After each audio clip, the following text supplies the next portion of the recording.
आज 26 डिसेंबर वीर बाल दिवस. शीख धर्माचे 10वे धर्मगुरू गुरु गोविंद सिंग महाराज यांच्या सुपुत्रांचं या मातृभूमीसाठी दिलेलं बलिदान तो दिवस. भावांनो आणि बहिणींनो, या भारताचा इतिहास हा शौर्य, पराक्रमाचा, कार्यकर्तृत्वाचा, निर्भय धाडसाचा, त्याग, सेवा, समर्पण आणि बलिदानाचा आहे.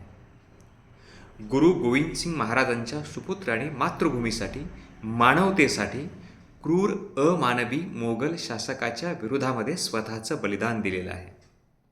ज्यावेळेस क्रूर शासक औरंगजेबाने आनंदपूरवर हल्ला केला, त्यावेळेस गुरु गोविंद सिंगाचे ज्येष्ठ पुत्र अजित सिंग त्यांचं वय 18 वर्ष होतं. ते रणांगणावर वडिलांचा आशीर्वाद घेऊन गेले. 40 शिखाने हजारो मोगलांच्या विरोधामध्ये संघर्ष केला, लढा दिला. दुर्दैवाने बाबा अजित सिंग यांना वीरमरण आलं.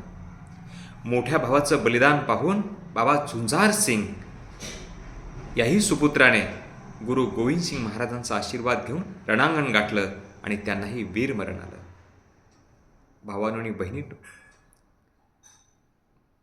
बाबा जोरावर सिंग आणि बाबा फतेह सिंग या 8 आणि 6 वर्षाच्या चिमुरड्याने या मातृभूमीच्या रक्षणासाठी, मानवतेसाठी आणि धर्माच्या रक्षणासाठी दिलेलं बलिदान अविस्मरणीय आहे.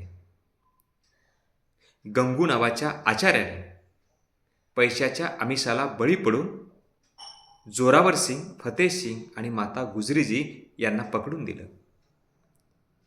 तत्कालीन मोगल शासक वजीर खान याने या चिमुरड्यावर धर्म बदलण्यासाठी दबाव टाकला.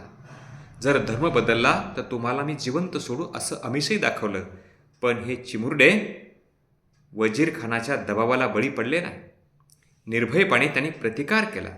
ज्यावेळेस या वजीर खानचा दिवाण सुचानंद या 2 चिमुरड्या पोरांना विचारतो की जर आम्ही तुम्हाला सोडून दिलं तर तुम्ही कुठे जाणार, त्यावेळेस बाबा जोरावर सिंग आणि बाबा फतेह सिंग हे निर्भय धाडसी गुरु गोविंद सिंगाचे सुपुत्र सांगतात, आम्ही पुन्हा जंगलात जाऊ, शिखांना गोळा करू, त्यांना प्रशिक्षण देऊ आणि पुन्हा तुमच्या विरोधात लढण्यासाठी सज्ज होऊ.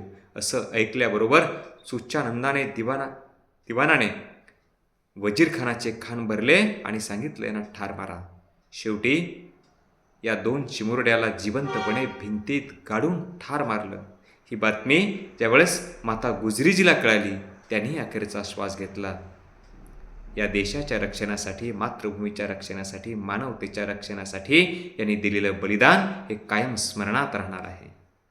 तरुण पिढींना मी सांगतो की इतिहास हा लढणाऱ्याचा होतो, पळणाऱ्याचा नाही, माफी मागणाऱ्याचा आहे. आणि म्हणून हा गौरवशाली पराक्रमाचा इतिहास नव्या पिढीने समजून घेणं आणि त्यापासून प्रेरणा घेणं खूप महत्त्वाचं आहे.